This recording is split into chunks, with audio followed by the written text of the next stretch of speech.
Aujourd'hui, dans notre programme, je veux vous expliquer comment la prière simple peut vous aider à surmonter les problèmes les plus compliqués. Ce qui compte dans la prière, c'est la sincérité du cœur.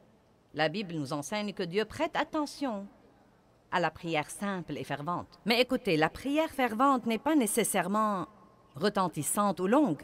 C'est la prière passionnée, la prière que vous priez de tout votre cœur. C'est la prière où le cœur y est. En fait, j'ai traversé une période de temps avec Dieu où il m'a défié de lui demander ce que je voulais et ce dont j'avais besoin en aussi peu de paroles que possible.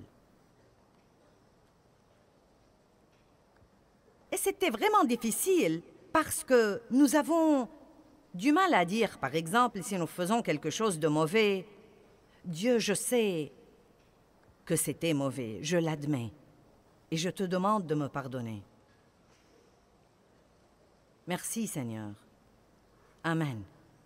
Nous avons du mal à faire ça. Oh Dieu, j'ai besoin que tu me pardonnes. Dieu, pardonne-moi. Oh Dieu, pardonne-moi s'il te plaît. Oh Dieu, tu dois me pardonner. Dieu, je suis si désolée. Dieu, je ne recommencerai jamais s'il te plaît. Et à dire vrai, je crois parfois que nous essayons de nous impressionner, si vous voulez la vérité. Je ne crois même pas que nous parlons à Dieu. Nous essayons de nous impressionner par l'étendue de notre spiritualité. Je suis stupéfiée par les gens qui, quand ils prient, changent complètement de voix. Ils deviennent complètement comme ça. « Oh, toi !»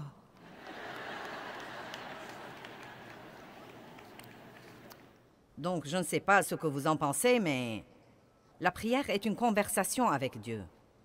C'est demander à Dieu de répondre à vos besoins ou aux besoins de quelqu'un d'autre. C'est le louer, c'est le remercier, c'est l'adorer. C'est lui confier des choses et lui consacrer des choses. C'est beaucoup de choses merveilleuses qui devraient faire partie de la vie de tous les jours. Tout comme la respiration. La prière devrait être comme la respiration. Ne pas prier est un péché. La pire chose qui puisse arriver si vous ne priez pas, c'est rien. En d'autres termes, si vous ne priez pas, rien n'arrivera. Eh bien, quelles sont certaines des raisons pour lesquelles la prière n'est pas exaucée? Tout d'abord, je ne sais pas si nous pouvons dire qu'une prière n'est pas exaucée. En fait, Dieu ne dit pas toujours oui. Vous savez, Dieu dit parfois, pas maintenant. J'ai en fait entendu des gens dire que Dieu ne dit pas non, mais je ne crois pas ça. Si je demande quelque chose qui n'est pas la volonté de Dieu, il me dira non. Sinon, je croirais qu'il ne m'aime pas. Parfois, il dit attends. Parfois, il dit oui. Et parfois, il dit non. Mais une des choses que nous devons comprendre, c'est que quoi qu'il dise, ce qu'il dit est toujours juste. Et si Dieu dit attends, c'est que c'est mieux pour moi d'attendre. Quel que soit ce que ça me fait mal, quel que soit ce que j'en pense, il y a une certaine raison pour laquelle ce n'est pas bon ou ce n'est pas mieux pour moi d'avoir cette chose maintenant. Si Dieu dit non, il n'essaye pas de me cacher des choses, il n'essaye pas de m'empêcher d'avoir quelque chose que je veux. Il a simplement quelque chose de meilleur en tête et je ne suis pas assez intelligente pour savoir comment le demander. Donc je suis reconnaissante que Dieu me donne ce qu'il sait que je devrais avoir. Et laissez-moi vous dire quelque chose, bien-aimé. Quand vous arrivez au point où vous pouvez faire confiance à Dieu dans ces choses-là, ce que la vie peut devenir douce. Car vous n'êtes plus obligé de lutter avec les choses tout le temps. Vous savez ce qui nous contrarie? Essayez de faire que quelque chose se produise, que seul Dieu peut en fait produire. Allez, comprenez ça ce soir. Essayez de faire que quelque chose se produise, que seul Dieu peut produire. Puis-je vous dire quelque chose? Vous ne pouvez pas changer les membres de votre famille.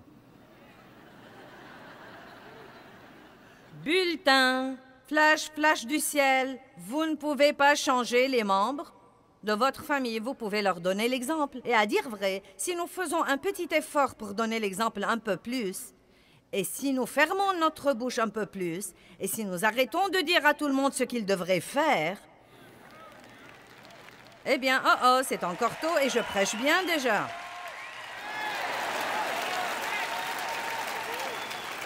Non, mais la Bible dit que la femme ne peut pas gagner son mari par la parole. Mais elle peut le gagner par sa conduite pieuse et par son attitude pieuse également. Amen. Certains d'entre vous ont entendu parler de Smith Wigglesworth, qui était un grand pasteur. Il était plombier et il a fini par devenir pasteur. Mais bien avant de devenir pasteur, il avait une femme pieuse et il était méchant avec elle au plus haut degré.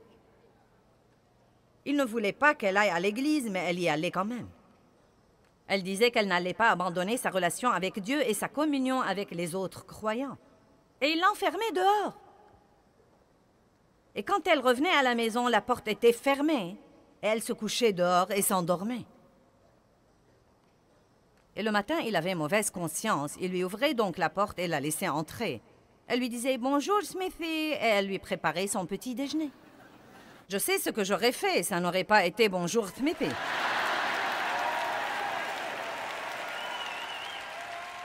Mais d'un autre côté, si j'étais mariée à cet homme, il serait resté plombier et ne serait jamais devenu grand pasteur.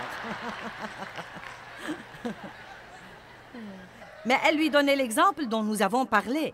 Et elle a continué à être tellement gentille avec son mari qu'il a fini par être sauvé et radicalement rempli du Saint-Esprit et par devenir un des plus grands prédicateurs renommés que l'Église a connus. Laissez-moi donc répéter. Vous ne pouvez pas changer les membres de votre famille, mais vous pouvez prier pour eux.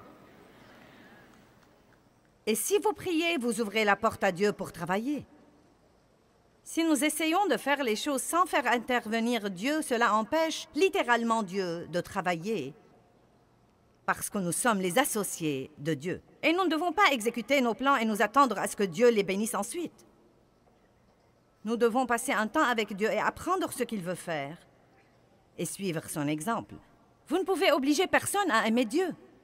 Aussi ardemment que vous vouliez que vos bien-aimés soient sauvés, vous ne pouvez pas les obliger à aimer Dieu. Oh, si seulement je pouvais. Si seulement je pouvais ouvrir les cœurs des gens et les remplir de l'amour de Dieu et les refermer et les libérer. Vous savez, quand vous connaissez la vie que quelqu'un pourrait avoir et que vous le voyez faire des erreurs et détruire sa vie, non mais vous voudrez juste... Mais vous ne pouvez obliger personne à aimer Dieu. Et quand j'ai finalement compris ça, ça m'a délivré d'une grande pression. On n'oblige personne à aimer Dieu. Chacun de nous doit faire son choix personnel. Et là encore, je crois vraiment... Oui, nous sommes tous appelés à prêcher aux autres. Et nous sommes appelés à partager notre foi avec eux. Mais je crois parfois, à dire vrai, que nous prêchons trop. Et que nous ne sommes pas le bon exemple que nous sommes censés être. Je crois que nous devons parfois être un meilleur exemple. Et donc, si nous croyons à la puissance de la prière et que nous commençons vraiment à prier pour les choses pour lesquelles nous peinons et nous travaillons, nous pourrons nous détendre et jouir de notre vie pendant que Dieu travaille. Vous voyez, je suis arrivée au point où je crois vraiment que Dieu travaillera si je prie. Je le crois parce que j'ai prié pour vous. J'ai prié toute la semaine et j'ai prié pour des choses très spécifiques aujourd'hui. J'ai prié dans la chambre du fond avant de venir ici. Et j'ai prié Dieu de faire quelque chose en vous. J'ai prié pour la guérison. J'ai prié Dieu de guérir les cœurs brisés. J'ai prié Dieu de vous encourager. J'ai prié Dieu de vous enseigner quelque chose. Je veux que vous tombiez profondément amoureux de Dieu. Et donc, je crois que pendant que je suis là-haut pour utiliser le don que Dieu a mis en moi et pour faire ce que je sais faire, Dieu travaille en vous. Et peu importe si vous avez l'air de vraiment changer, ça n'a pas d'importance pour moi. Vous savez, si vous me dites que vous changez ou pas, je crois de tout mon cœur qu'un dépôt a été fait en vous et que vous allez voir les résultats d'être là. Je crois ça et je suis heureuse parce que je le crois.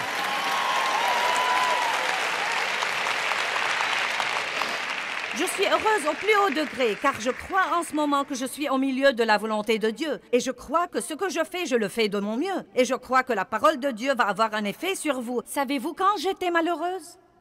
Quand je venais ici et pendant que je prêchais, j'observais les visages des gens qui sont dans la salle. Quelqu'un faisait...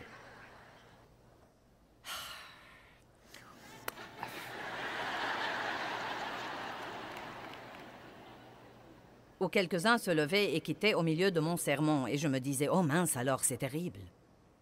C'est horrible, j'ai le mauvais message. Non.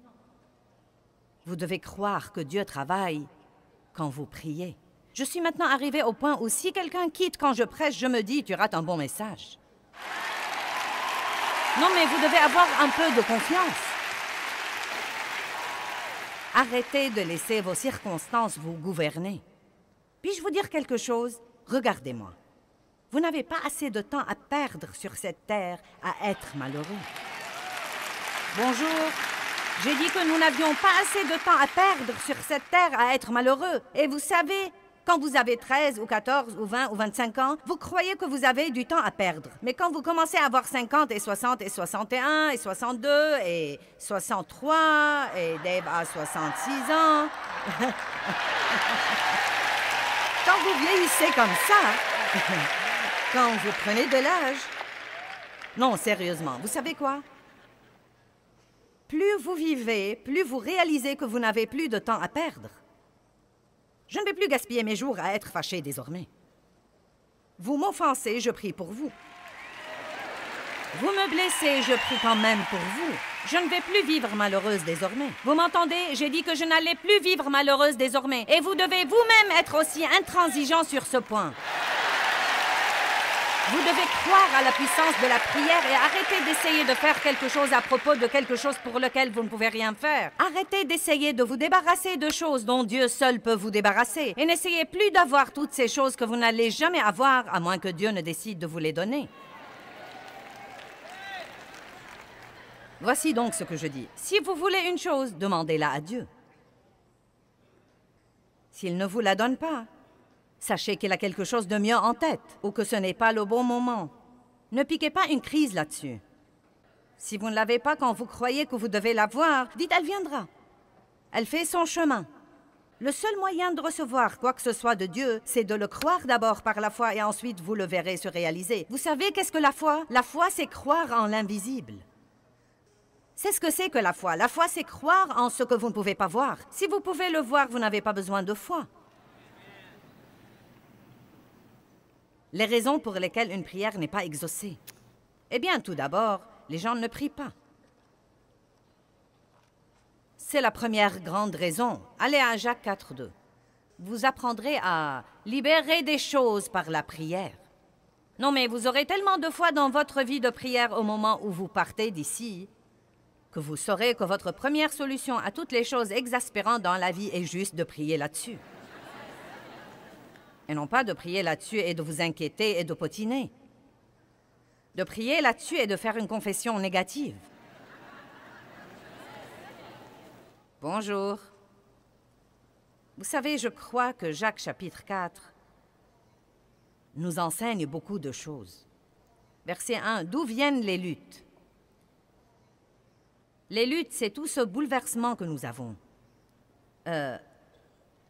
Exaspéré, énervé, dérangé. D'où viennent les luttes et comment est-ce que les conflits et les querelles surviennent parmi vous?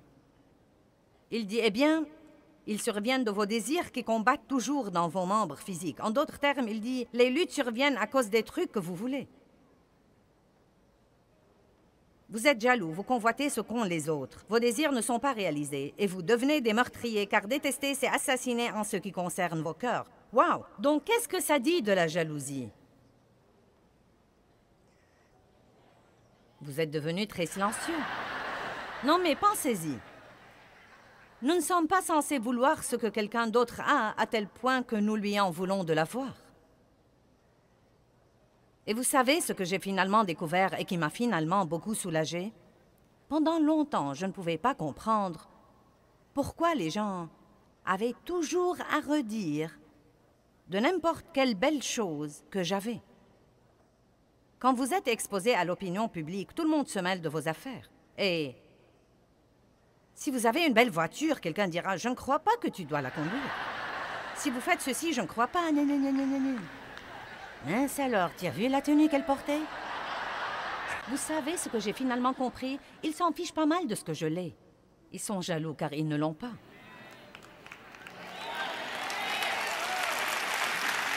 Et il en va de même pour vous, vous savez. Vous achetez une jolie maison et certains de vos amis seront jaloux et me diront de vous.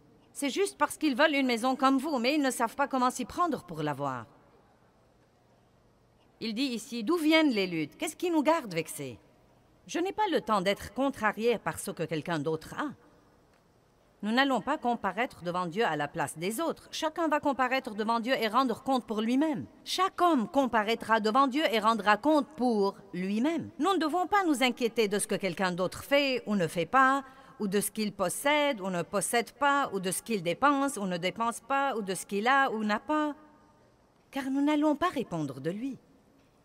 Nous nous épargnerons d'ennui si nous nous occupons de nos affaires. Vous brûlez de jalousie et de colère et vous n'avez pas le contentement et le bonheur que vous voulez. Vous avez des querelles et des luttes. Et franchement, il y a environ 20 ans, la phrase suivante a changé ma vie. Vous ne possédez pas parce que vous ne demandez pas. Quel beau verset. Vous ne possédez pas parce que vous ne demandez pas. Et je me suis rendu compte, ce jour-là, il y a une bonne vingtaine d'années, quand je lisais ce verset et que j'étais une jeune chrétienne et une jeune ministre, frustrée, et j'essayais de faire que toutes ces choses se produisent, et elles ne se produisaient pas, et j'essayais de faire grandir mon ministère, et de faire ceci à mon mari, et cela à mes enfants, et quelque chose d'autre aux autres. Je me fâchais contre les gens parce qu'ils n'ont pas aimé ceci ou cela.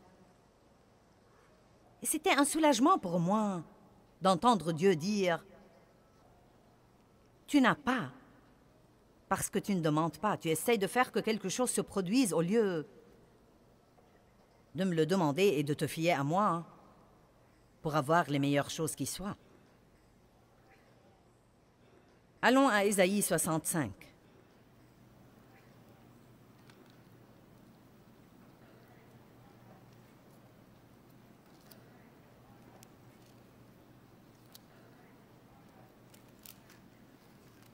Versets 1 et 2.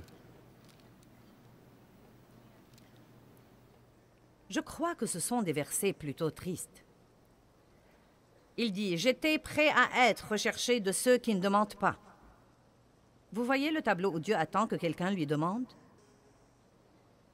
J'étais prêt à être recherché de ceux qui ne demandent pas. J'étais prêt à être trouvé par ceux qui ne me cherchent pas. J'ai dit « Me voici, me voici. » Dit le « Je suis » à une nation Israël qui ne s'appelait pas de mon nom. J'ai tendu mes mains tous les jours vers un peuple rebelle qui marche dans une voie mauvaise au gré de ses pensées. C'est triste. Vous voyez le tableau où Dieu dit, comme Jésus a dit dans Matthieu 11, « Venez à moi, vous tous qui êtes fatigués et chargés. » Si vous êtes inquiets, venez à moi. Si vous êtes stressés, venez à moi. Si vous êtes chargés, venez à moi. Si vous êtes blessés, venez à moi. Allez au trône et non pas au téléphone. Les gens à l'autre bout du fil ne savent pas ce qu'ils font eux-mêmes. Ils ne sont pas qualifiés pour résoudre vos problèmes.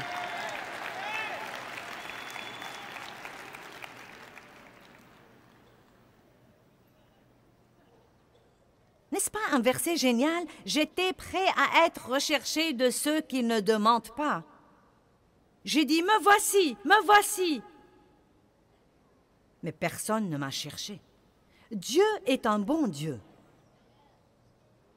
Hébreux 11:6 dit, sans la foi, il est impossible de plaire à Dieu.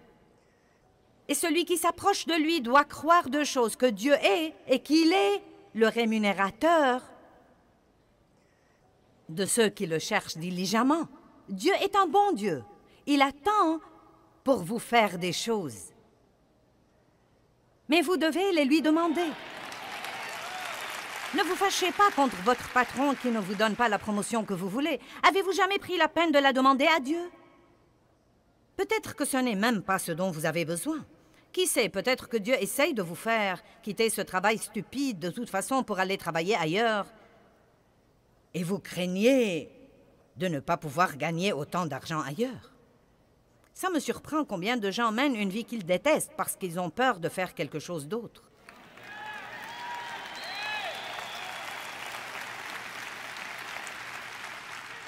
Voici un bulletin du ciel, je l'ai juste reçu. Vous ne pouvez pas suivre le Saint-Esprit et ne pas être heureux. Si vous décidez de suivre le leadership du Saint-Esprit, vous êtes censé être heureux parce qu'il ne va pas vous mener à la misère.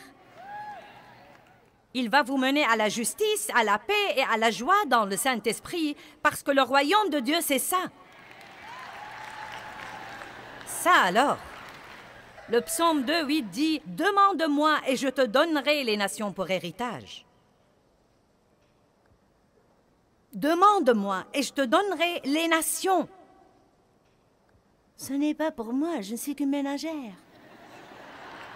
Ce n'est pas pour moi, je ne suis qu'un mécanicien de camion. Ce n'est pas pour moi, je ne suis qu'un éboueur. Eh bien, vous savez quoi? Ce sont tous des travaux très importants. Mais mince alors, vous pouvez prier pour les nations et vous pouvez prier Dieu de vous donner vos voisins et de vous donner les nations. Si vous n'allez pas prier des prières hardies, vous n'allez jamais rien avoir de Dieu. Vous pouvez avoir un peu, car si vous priez pour un peu, vous pourriez avoir un peu. Mais je préférerais prier pour beaucoup et en avoir la moitié plutôt que d'avoir le peu. Pourquoi donc ne pas prier hardiment? C'est la deuxième raison que j'ai ici pour laquelle les gens croient que leurs prières ne sont pas exaucées ou ne sentent pas que la prière produit grand-chose dans leur vie. C'est que les gens ne prient pas hardiment. Eh bien, Dieu, si tu me fais juste ceci, Dieu, si tu me fais juste cela, je ne veux pas exaspérer personne, j'essaie juste de donner un coup de pied à une vache sacrée, là. Si vous vous écoutez prier ou si vous écoutez tous les autres prier, les gens utilisent constamment le mot « juste ». Dieu, si tu peux juste nous aider. Dieu, si tu peux juste nous oindre. Dieu, si tu peux juste répondre à ce besoin. Dieu, si tu peux juste être là avec nous. Et cela m'a dérangé un jour et j'ai cherché le mot « juste » et il veut dire à peine assez pour se débrouiller. C'est ce qu'il veut dire, à peine assez pour se débrouiller. Mais écoutez-moi, non mais même en le sachant, j'ai vraiment du mal à l'enlever de mes prières. Et je crois que c'est cette attitude innée en nous comme quoi, eh bien, ne vous avisez pas de trop demander à Dieu. Eh bien, Dieu, veux-tu me pardonner juste cette fois? Pourquoi ne pas dire, Dieu, pardonne-moi cette fois, et demain, j'aurai besoin que tu me pardonnes encore une fois? Car c'est bien la vérité, et Dieu la connaît déjà. Pourquoi ne commençons-nous pas à être des gens réels avec un Dieu réel qui sait tout sur nous? Devinez quoi? Vous ne surprenez pas Dieu, il savait ce qu'il aurait quand il vous a appelé. Je dis toujours, après que Dieu m'ait appelé au ministère, il n'a pas regardé Jésus une semaine plus tard pour lui dire « Oh non, maintenant qu'allons-nous faire ?» Je me rappelle la femme à qui j'ai parlé dans le magasin. Elle était employée là. Et je lui posais des questions sur sa rémunération. Touches-tu une commission ou un salaire? Comment est-ce que ça marche? Et elle m'a dit, eh bien, en fait, je touche un salaire. Mais elle a dit, je dois faire mon quota pour garder mon travail. Je lui ai dit, ça va pour toi? Elle a dit, non, en réalité, je suis très effrayée en ce moment, je n'ai pas fait mon quota. Et on m'a déjà réprimandé 2 ou 3 fois. Eh bien, la femme était chrétienne, nous parlions du Seigneur. Elle m'a reconnue de la télé et donc nous parlions. Elle a été à l'église toute sa vie et je lui ai dit, tu pries Dieu de trouver grâce aux yeux des gens pour que quand ils viennent acheter des trucs ici, qu'ils viennent à toi pour se renseigner? Et elle m'a dit, eh bien, ce ne serait pas bien, n'est-ce pas? Elle a dit, c'est ce que la femme a dit et elle a été dans l'église toute sa vie. Ce n'est pas juste de prier pour l'argent. J'ai dit, en as-tu besoin?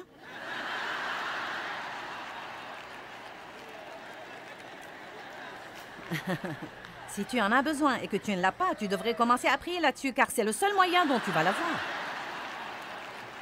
La Bible dit, « Et mon Dieu pourvoira à tous mes besoins. »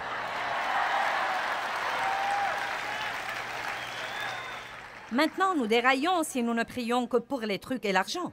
Mais en réalité, la femme avait une vie de prière pathétique, pitoyable, faible, une vie de prière molle. Et voilà le Dieu de tout l'univers, qui possède tout, qui a vraiment le tout. À qui le donnerait-il sinon à ses enfants? Mais il dit, vous n'avez pas parce que vous ne demandez pas. Demandez et continuez à demander. Frappez et continuez à frapper. Cherchez et continuez à chercher.